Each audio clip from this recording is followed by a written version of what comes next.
এটা একটা। তো তোমরা আশা করি এই চ্যাপ্টারটা তোমরা নিজেরাও যখন চ্যাপ্টারটা কমপ্লিট হয়ে যাবে তোমরা অনুধাবন করবে এটা কেন প্রিয় বা কেন ভাল লাগে। ঠিক আছে? এই চ্যাপ্টারের নাম হলো সোয়েলিং। তো আশা করি এখান থেকে একটা সেট কোশ্চেন হয় সোয়েলিং থেকে। তো তোমরা যেটা পড়বা এই সেটের কোশ্চেন যেহেতু একটা ফুল সেট কোশ্চেন হবে, তো তোমরা একটু এই চ্যাপ্টারটা উপভোগ্যভাবে একটু স্টাডি করার চেষ্টা করবা। আর আজকে সবাইকেই রাখার চেষ্টা করবা, কারণ আমি বিগত তোমাদের ছাড়াও আরো 2টা ব্যাচ আমি এইগুলি ক্লাস নিছি এবং আমি প্রেজেন্টেশনও যখন নিতাম তখন দেখা যায় সোয়েলিং এর প্রেজেন্টেশনটাই সবাই খুব প্রেফার করতো। তো আমি যখন সরাসরি সবাইকে প্রেজেন্টেশন দিতে বলতাম তখন সবাই সোয়েলিং নিয়ে আসতো। তো এতে করে হতো কি সবাই সোয়েলিং নিলে তো অন্য চ্যাপ্টার গুলো বাদ পড়ে যেত। তখন আমাকে বাধ্য হয়ে আদার্স চ্যাপ্টার গুলাকে মেনশন করে দিত, তোমরা এই গ্রুপে এই চ্যাপ্টার করবা, এই গ্রুপে এই চ্যাপ্টার করবা। এখন যেহেতু তোমরা এই গ্রুপে এখন যেহেতু প্রেজেন্টেশন নেওয়া সম্ভব না, তারপরে তোমরা আমি চাই যে তোমরা সোয়েলিং চ্যাপ্টারটা খুব ভালো মতো পড়ো অন্যান্য ব্যাচের মতো, এবং তোমরা এটা ভালো লাগবে অ্যাটলিস্ট। মানে অন্যান্য চ্যাপ্টার চেয়ে অন্যান্য চ্যাপ্টার টেক্সটাইল ফিজিক্সের চ্যাপ্টারগুলো ফিজিক্স অতটা উপভোগ্য না, বাট সোয়েলিং সামহাউ এটা অনেকটা উপভোগ্য অন্য যে কোনো চ্যাপ্টারের তুলনায় কম্পারেটিভলি। ঠিক আছে? যাই হোক, আমরা সোয়েলিংটা কি এটা একটু আমরা অ্যাটলিস্ট শেখার চেষ্টা করি। What is swelling? তাহলে সোয়েলিং এর ডেফিনেশনটা হলো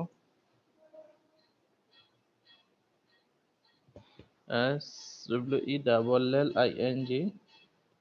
সোয়েলিং এর মানে হলো when a fiber absorb water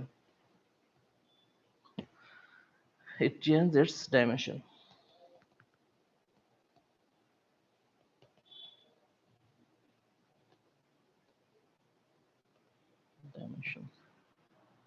Dimensions বলতে এখানে length and width। তাহলে ফাইবার যদি পানি অ্যাবজর্ব করে তাহলে সে তার লেন্থ এবং উইথ বরাবর তার ডাইমেনশনটা চেঞ্জ হবে। Swelling is occurred in transversely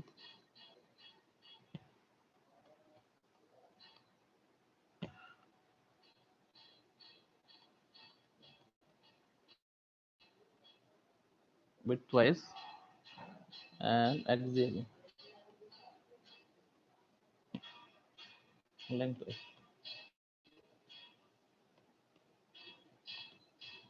তাহলে এটা দুই ভাবে হতে পারে, একটা হলো উইডথওয়াইজ হতে পারে, সেটাকে আমরা বলি ট্রান্সভার্সলি, আর একটা লেন্থওয়াইজ হতে পারে, সেটাকে আমরা বলি এক্সিয়ালি। It may be expressed in terms of the crease in diameter,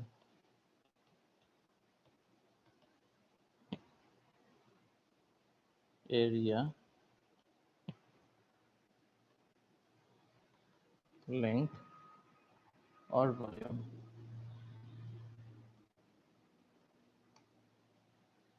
এই তাহলে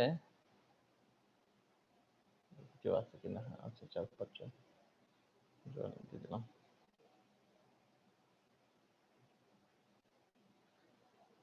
সোয়েলিংটাই হলো when a fiber absorb water it changes its dimension।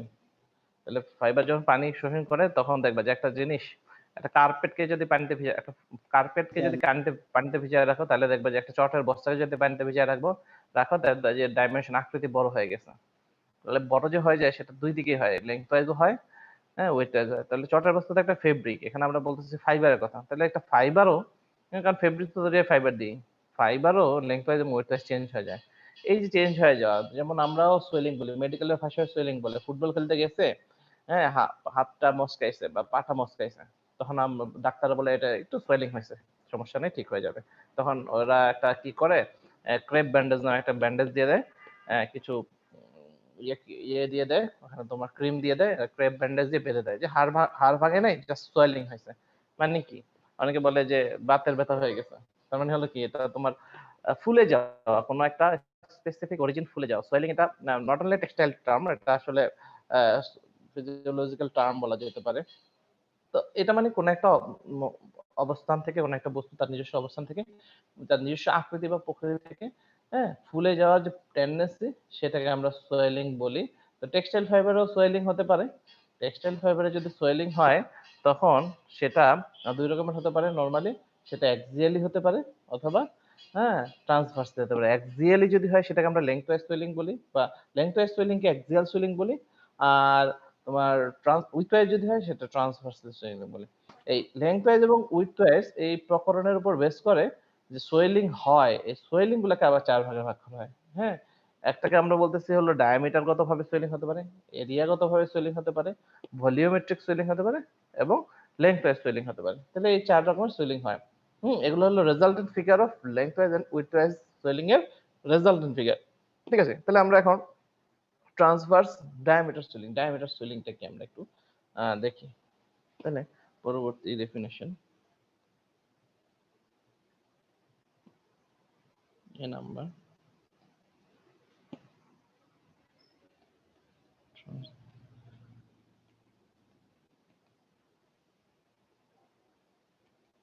Diameter swelling, transverse diameter swelling হলো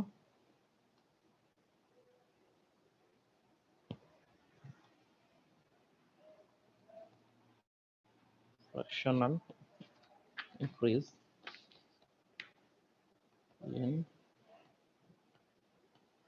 in diameter is known as transverse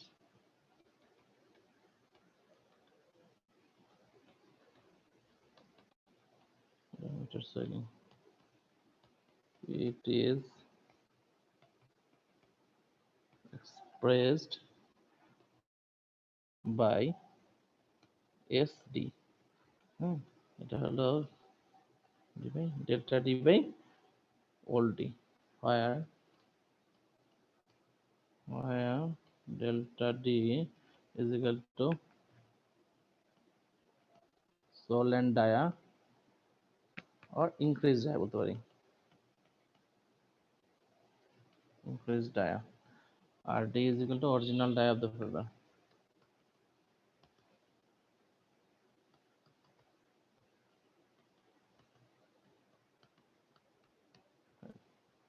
তাহলে এটা SD by D, এটা দ্বারা আমার কতটুকু বড় হলো, ইনক্রিজ হলো, হ্যাঁ, সেটাকে যদি আমরা যদি তার অরিজিনাল ডায়া দিয়ে ভাগ করি, হ্যাঁ, তাহলে আমরা এটাকে আমরা বলতে পারি হলো আমার transverse diameter swelling.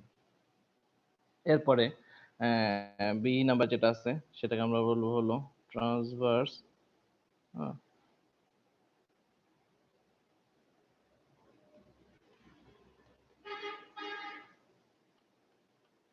Transverse area swelling.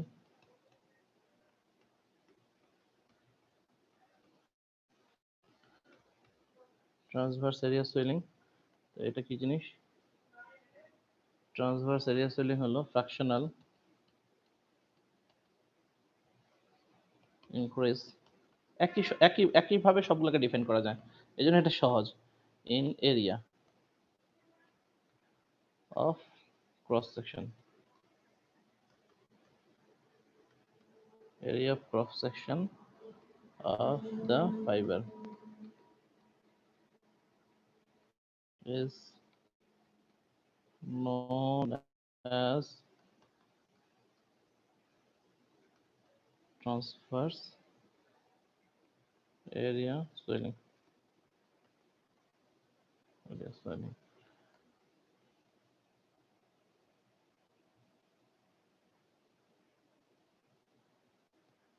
It is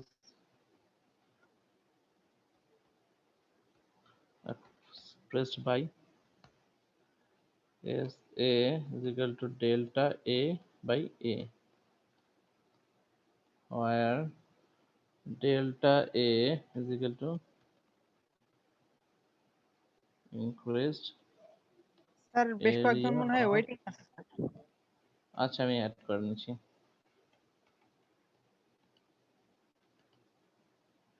original area of the fiber। তাহলে তোমার এরিয়া সোয়েলিং হলো একটা এরিয়া বরাবর, হ্যাঁ দুইজন, বেশ কয়েকজন না, দুইজন, আবু তারা আর হলো শিহাবুদ্দিন। যাই হোক, তাহলে আমি ওদেরকে অ্যাড দিয়ে দিচ্ছি, যত সময় অ্যাড হয়ে যাবে। কতটুকু বাড়লো একটা ফাইবারের সোয়েলিং হলে, কতটুকু এরিয়া বাড়লো, এবং তার অরিজিনাল এরিয়া দিয়ে যদি তাকে ভাগ করি, তাহলে এটাকে আমরা বলবো হলো ট্রান্সভার্স এরিয়া সোয়েলিং। এটা ফ্র্যাকশনাল। তারপরে সি, এটাকে আমরা বলি হলো অ্যাক্সিয়াল সোয়েলিং।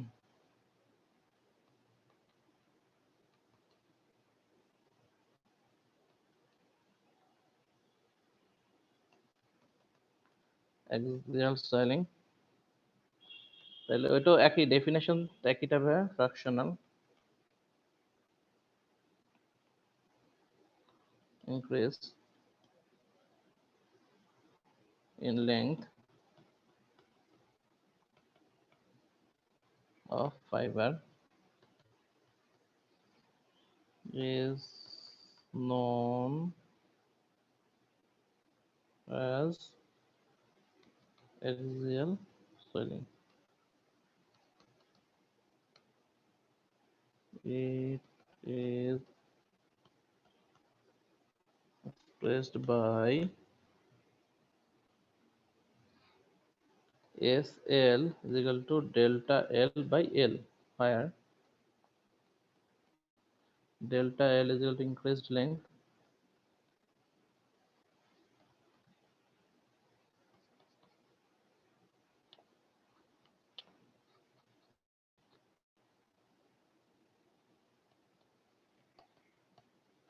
L হলো original length।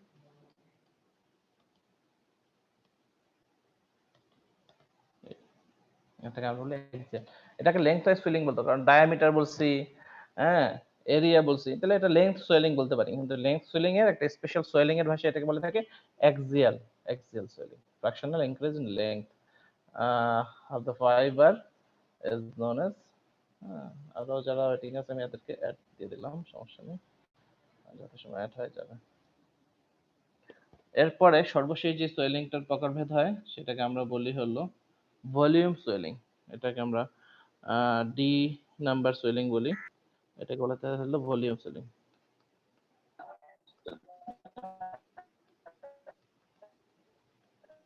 তাহলে এটার ডেফিনেশন হলো fractional increased in volume of fiber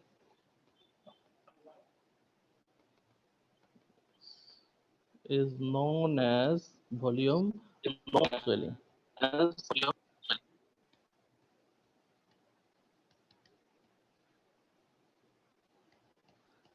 It is expressed by SV delta V by V, where delta V is equal to increased volume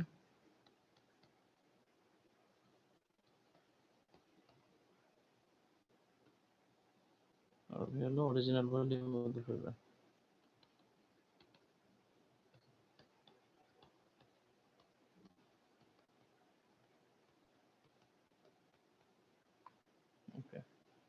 এখানে একটা কথা মাথায় রাখতে হবে, যতগুলো সোয়েলিং এর কথাই বললাম all are expressed in percentage, সবগুলোই তোমাকে পার্সেন্টেজ আকারে প্রকাশ করতে হবে। এই এগুলো হলো আমার সোয়েলিং এর বিভিন্ন রকমের প্রকারভেদ। তাহলে আমরা প্রথমে যেটা বললাম যে সোয়েলিং কাকে বলে, কোনো কিছু স্ফীত হয়ে যাওয়ার ঘটনাকে সোয়েলিং বলে, হ্যাঁ, সোয়েলিং মানে হলো when water absorb change dimension length wise এবং width wise, তখন এটাকে আমরা সোয়েলিং বলি। লেংথ ওয়াইজ হলে এটা ট্রান্সভার্স সোয়েলিং, আর লেংথ ওয়াইজ হলে অ্যাক্সিয়াল সোয়েলিং, আর উইডথ ওয়াইজ হলে ট্রান্সভার্স সোয়েলিং। এটা ডায়ামিটার গতভাবে হতে পারে, এরিয়া গতভাবে, লেংথ এবং ভলিউমেট্রিক হতে পারে। তাহলে প্রত্যেকটা সোয়েলিং এরই আমরা আলাদা আলাদা ভাবে ডেফিনেশন এখানে দিলাম। কেউ আছে কিনা? হ্যাঁ, এখনো মোটামুটি কেউ বাকি নেই, সবাইকে অ্যাড দিয়ে দিচ্ছে।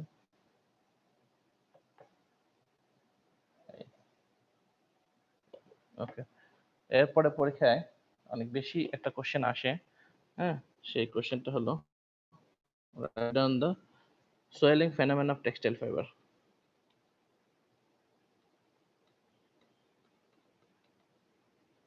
আচ্ছা, এই সোয়েলিং ফেনোমেননটা পড়ার আগে সোয়েলিংটা এই যে বিভিন্ন রকমের যে সোয়েলিং হয় সেটা সম্পর্কে আমরা একটু ছবি এঁকে আমরা একটু বোঝার চেষ্টা করি যে বিভিন্ন রকমের সোয়েলিং গুলো হয়। এটা একটা ছবি। এই যদি একটা ফাইবার হয়,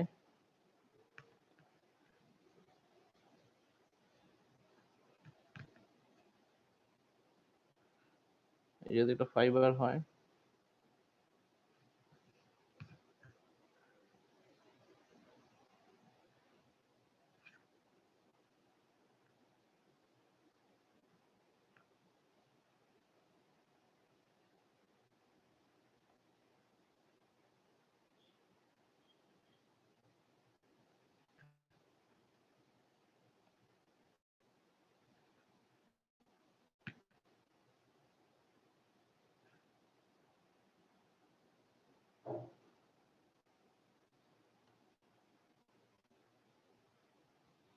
তাহলে একটা ইনিশিয়াল একটা ফাইবার, সেই ফাইবারের এরিয়া হলো এ ছিল, এটার ভলিউম ভি ছিল, এটার ডায়ামিটার এখান থেকে ডি ছিল, আর এটার লেংথ এখান থেকে, এটার যে লেংথ, এই লেংথটা ছিল এল।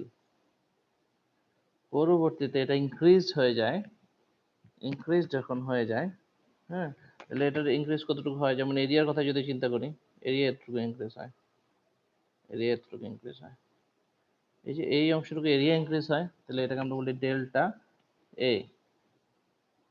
ডায়ামিটার কতটুকু বাড়ে, এই যে এইটুকু ডায়ামিটার বাড়ে, বৃদ্ধিত ডায়ামিটার, এটা হলো ডেল্টা ডি। লেংথ কতটুকু বাড়ে, লেংথ বেড়ে এই পর্যন্ত হয়, তাহলে বাড়ে বেসিক্যালি এইটুকু, তাহলে এই অংশটাকে আমরা বলতে বলতে পারি হলো ডেল্টা এল। আর ভলিউমটা বাড়ে, পুরাটাকে আমরা যদি চিন্তা করে কনসিডার করি, তাহলে ভলিউমটা বাড়ে হলো ডেল্টা ভি পরিমাণ ভলিউম বাড়ে। এই তো এইভাবে আমরা একটা সোয়েলিং গুলাকে ছবি বা চিত্রগত ভাবেও প্রকাশ করার প্রয়াস পাই। জোয়েল মাহমুদ। ওকে, এবার আমরা আমাদের যে টপিকটা আমরা কথা বলতে চাইছিলাম সেই টপিকটায় চলে এসেছি। সেটা হলো, এটা অ্যাসেসমেন্টে বেশ আসে, ফাইনালও আসে, সেটা হলো swelling. Swelling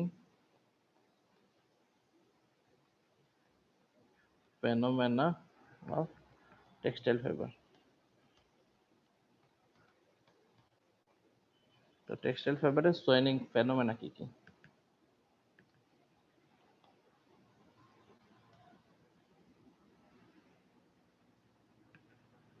The molecular chain chains are laying roughly parallel to the fiber axis. As a result,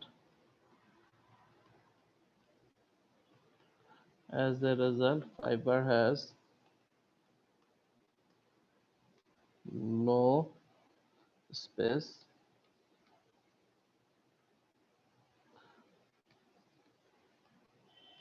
between the adjacent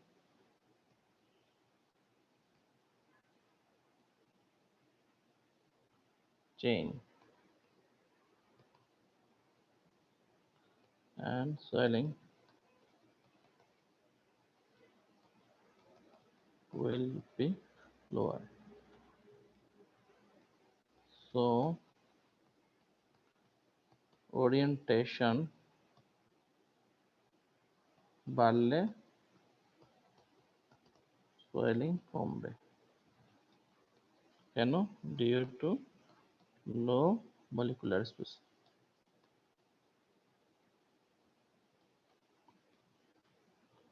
and ওরিয়েন্টেশনের বিপরীত শব্দ হলো অ্যামরফাস। অ্যামরফাস বাড়লে সোয়েলিং বাড়বে। এখন আমরা একটু ছবি দিয়ে এটা কি বলছে, the molecular chain are laying roughly parallel to the fiber axis।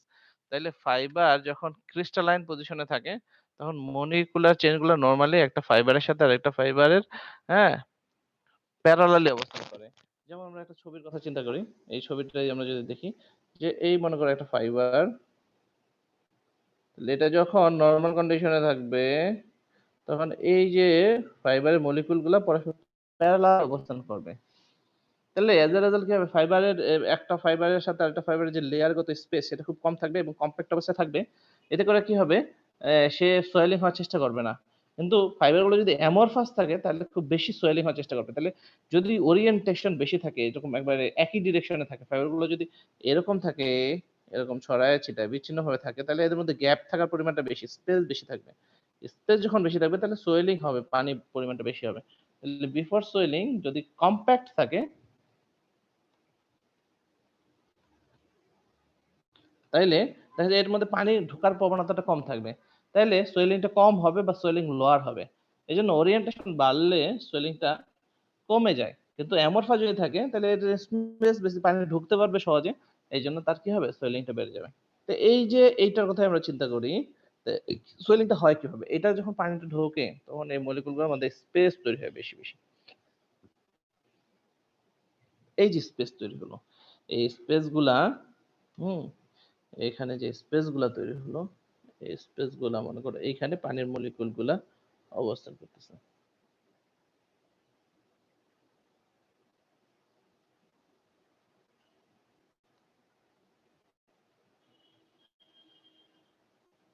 পানির মলিকুল গুলা আমার যে ফাইবারের যে লেয়ারের মাঝখানে গিয়ে সে অবস্থান করতেছে।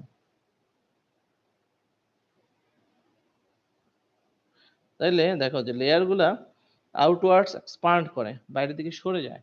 তা আফটার সোয়েলিং এইটার আগের যে আকৃতি ছিল সেটা অনেক বড় হয়ে যায়। এটা তো আমি 4টা লেয়ার দেখলাম, এখানে 6-7টা লেয়ার থাকলে এই লেয়ার গুলো আরো বড় হয়ে যাবে এবং এটা স্ফীত হবে।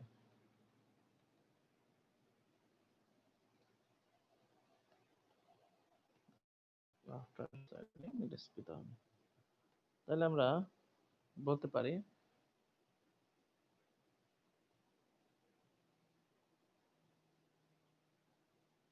when fiber increased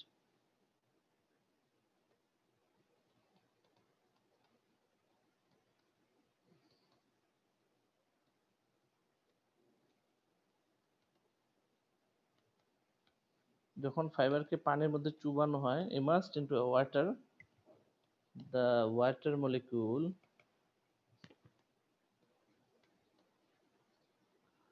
molecules enter into the interior of the fiber and occupied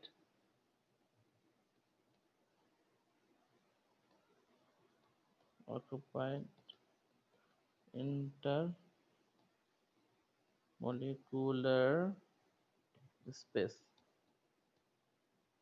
of the fiber and pushed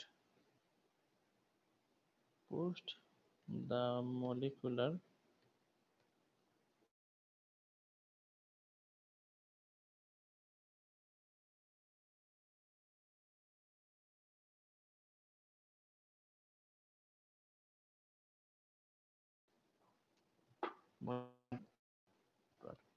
and there will be considerable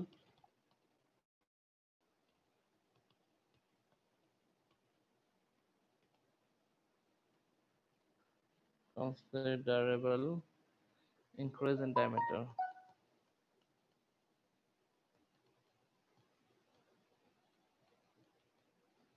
Increase in diameter of the fiber.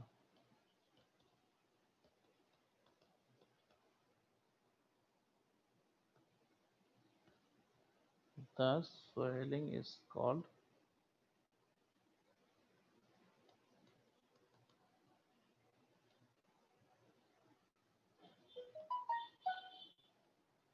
the swelling is occurred in textile fiber. তোমরা লেখো, আমি একটু আসছি এক minute পর। হ্যাঁ, লেখতে থাকো।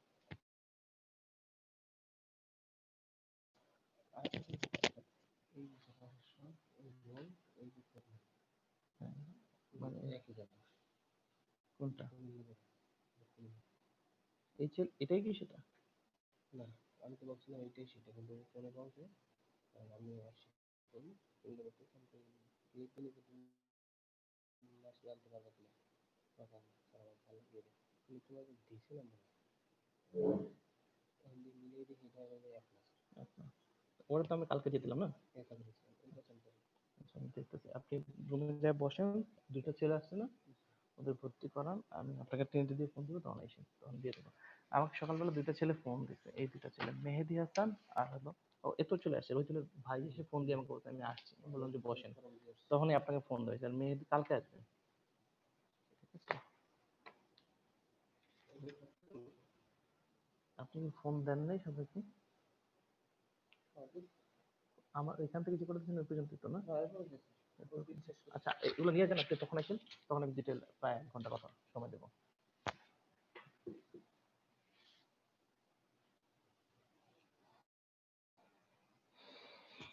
আচ্ছা, এই হলো আমাদের সোয়েলিং এর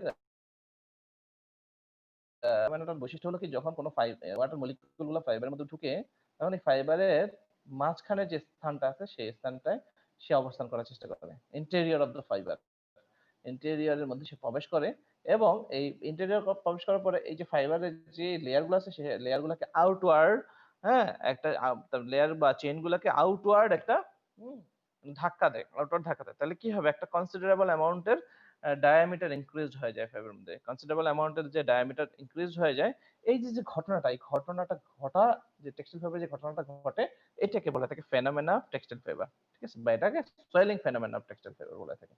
বুঝে গেছে?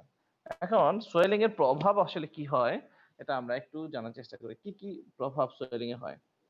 সোয়েলিং এর বিভিন্ন ধরনের প্রভাব হয়। Typical value of swelling in different fibre.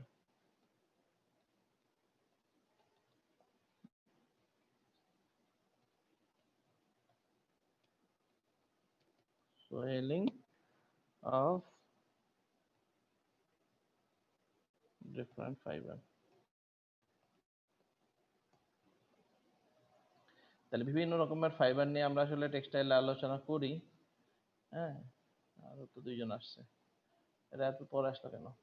বিভিন্ন রকমের ভ্যালু নিয়ে আমরা আলোচনা করি, তার মধ্যে সোয়েলিং এর ভ্যালু আছে। এখন এই ভ্যালু গুলোকে আমরা ট্রান্সভার্স, হ্যাঁ, সোয়েলিং এর পার্সেন্টেজ হিসেবে প্রকাশ করব। Transverse swelling percentage. এখন ট্রান্সভার্স সোয়েলিং পার্সেন্টেজ কি হতে পারে? যেমন কিছু ফাইবার, তারপরে হলো diameter swelling, diameter swelling SD, area swelling SA, axial swelling SL, সবগুলো পার্সেন্টেজ। আর হলো ভলিউম SV, ভলিউম সোয়েলিং। তাহলে কিছু ফাইবারের আমরা নাম লিখে এইগুলা যে পার্সেন্টেজ, সেগুলো আমরা একটু বলি কি কি পার্সেন্টেজের ভিতরে এগুলো সোয়েলিং হয়। যেমন যে কটনের diameter swelling 20%, area swelling 40%, axial swelling 0.1। আর এইটাকে ডিফাইন করা যাচ্ছে না। জুট এটা 20, 40, এই দুইটা আনডিফাইন্ড। বেশি হতে পারে, কম হতে পারে, বিভিন্ন ফাইবার টু ফাইবার ভ্যারি করে।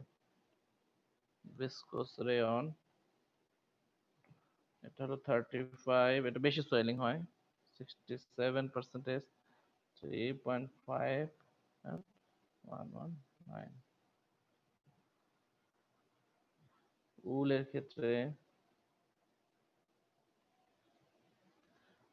ক্ষেত্রে এটা হলো 14.8, 25, এটা 37।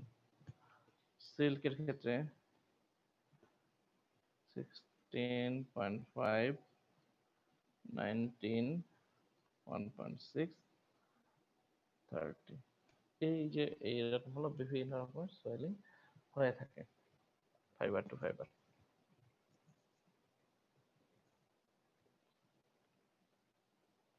আচ্ছা, কেটে গেলে তোমরা এই লিঙ্কে ঢুকতে পারবা বা পরের লিঙ্কে ঢুকতে পারবা। আমার লিঙ্কগুলো তো সবসময় জানোই যে আমার সেম লিঙ্কই থাকে, মানে আইডি পাসওয়ার্ড সবসময় সেম থাকে, টাইমটা একটু ভেরিয়েশন হয়ে যায়। হ্যাঁ, এখন জুম যদি তার টাইমটাকে ঠিকঠাক মতো রাখে তাহলে এটা দিয়েও ঢোকা যাবে, আবার ওইটা দিয়েও চাইলে নতুন ইয়েতে ক্লিক করে ঢুকতে পারবা। ঠিক আছে, এইগুলো হলো বিভিন্ন সোয়েলিং এর প্রকার, মানে প্রকারভেদ অনুযায়ী ফাইবার ওয়াইজ কত পার্সেন্ট সোয়েলিং হয় সেটা একটা বর্ণনা এখানে চার্ট আকারে দেওয়া আছে। আচ্ছা, এই চ্যাপ্টারটা কেন বেশি ভালো লাগে সেটা একটু বলে আসি। এই চ্যাপ্টারটা বেশি ভালো লাগার স্পেসিফিক দুইটা কারণ আছে। এই চ্যাপ্টার কিছু ম্যাথ আছে, তো যারা ম্যাথ পছন্দ করে বেসিক্যালি তাদের জন্য এই চ্যাপ্টার বেশি ভালো লাগার কথা। ঠিক আছে, ম্যাথ প্রেমী যারা।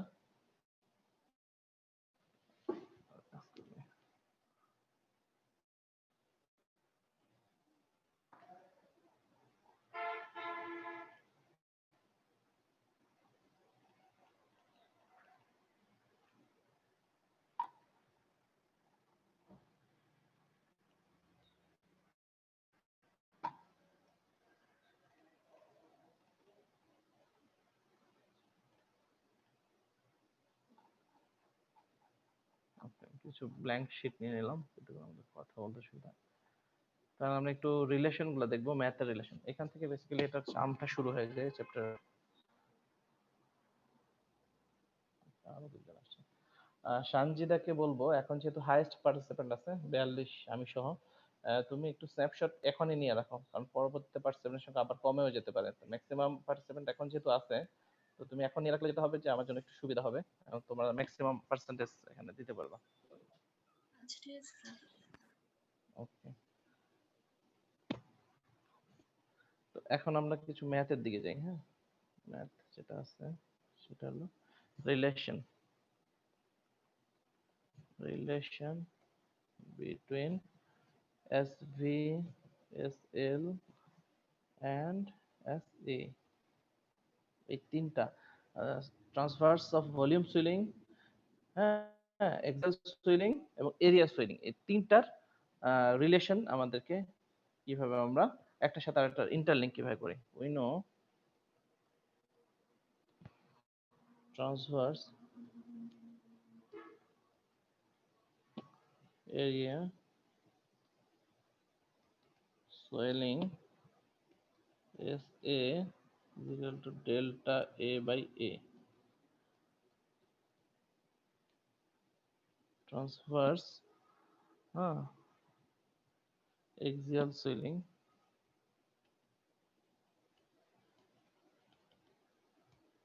SL is equal to delta L by L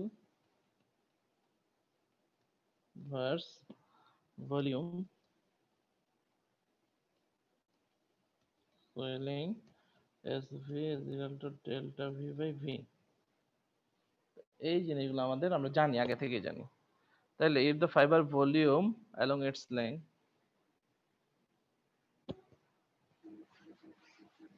if the fiber is uniform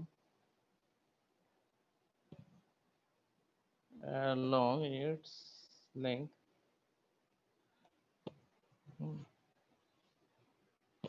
we get the original volume of the fiber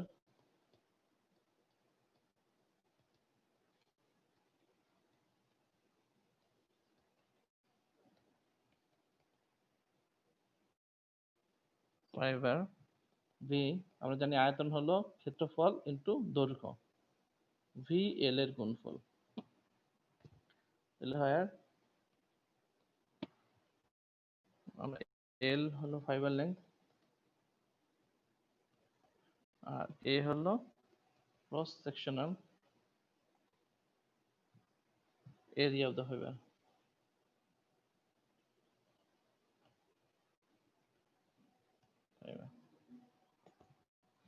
ঠিক আছে, তো এটা আফটার সোয়েলিং এ কি হয়?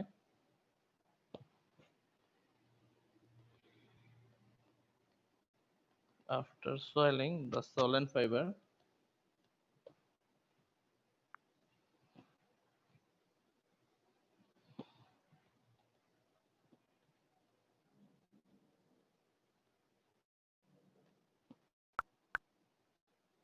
এটা বলে হয়ে যায় ভি প্লাস ডেল্টা ভি হয়ে যায়। তাহলে ভি প্লাস ডেল্টা হলে এরিয়াটাও বাড়ে, এটাও বাড়ে, এ প্লাস ডেল্টা এ, আর লেন্থটাও বেড়ে যায় ইনটু এল প্লাস ডেল্টা এল হয়ে যায়। তো এখান থেকে আমরা বলতে পারি V plus delta V is equal to A L plus A delta L plus delta A L plus A delta A delta L, এটা আমরা বলতে পারি। সো এটার মানে তো এস ভি, আচ্ছা, সো এটা নতুন লাইন এস